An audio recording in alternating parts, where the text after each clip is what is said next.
Η ΕΤ1 υπήρξε πάντα το πνευματικό κανάλι, ο διάβλος που περνούσε ό,τι καλύτερο σε ποιότητα και σύμβολο έχουμε σε αυτόν τον τόπο.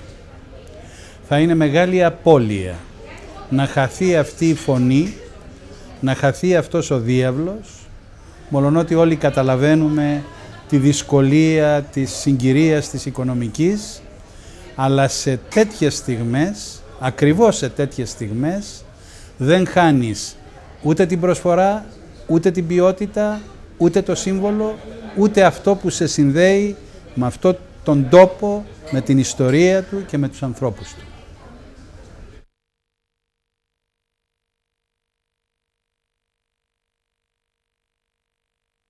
Η ΕΤ1 έχει παρουσιάσει παγκόσμια πολιτιστικά γεγονότα, έχει φιλοξενήσει άριστες πολιτιστικές κινήσεις των Ελλήνων και των ξένων και επιπλέον έχει περάσει σε υψηλό ψυχαγωγικό πεδίο θέματα που ενδιαφέρουν όλο τον κόσμο.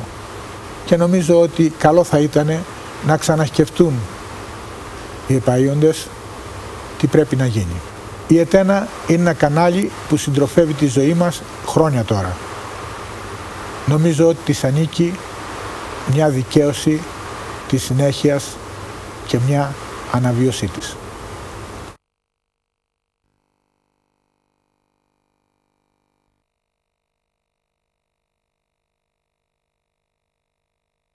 Οι αλλαγές που προσπαθεί να φέρει ο κύριος Μόσχαλος είναι στην τελείως λάθος κατεύθυνση.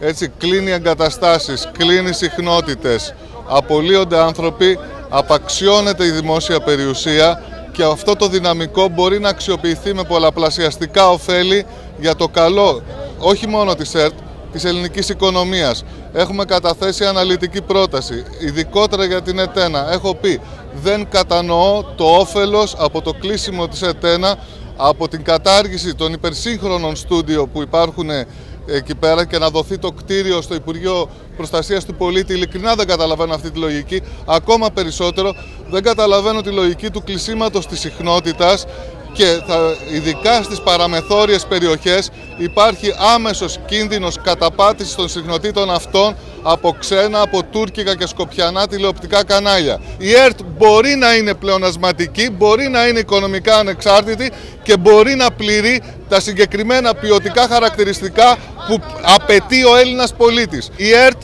είναι δημόσια περιουσία, αυτό που βλέπουμε, η συρρίκνωση και απαξίωσή της είναι προς όφελος ιδιωτικών αλλά και ξένων συμφερόντων και δεν θα αφήσουμε αυτό να γίνει.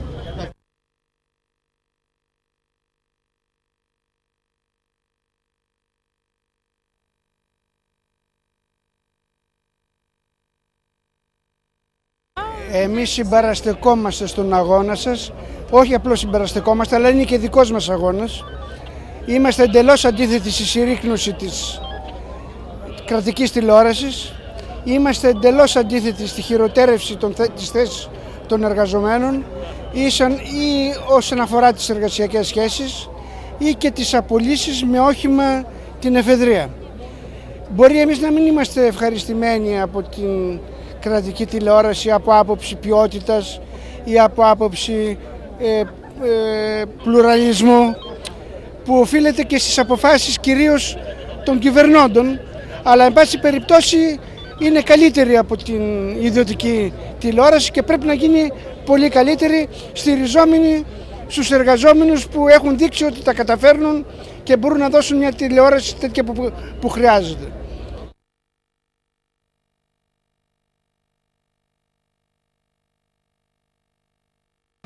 Η κυβέρνηση επιδιώκει μόνο ένα πράγμα, το πώς θα διαλύσει την ΕΡΤ για να ωφεληθούν μεγάλα ιδιωτικά συμφέροντα.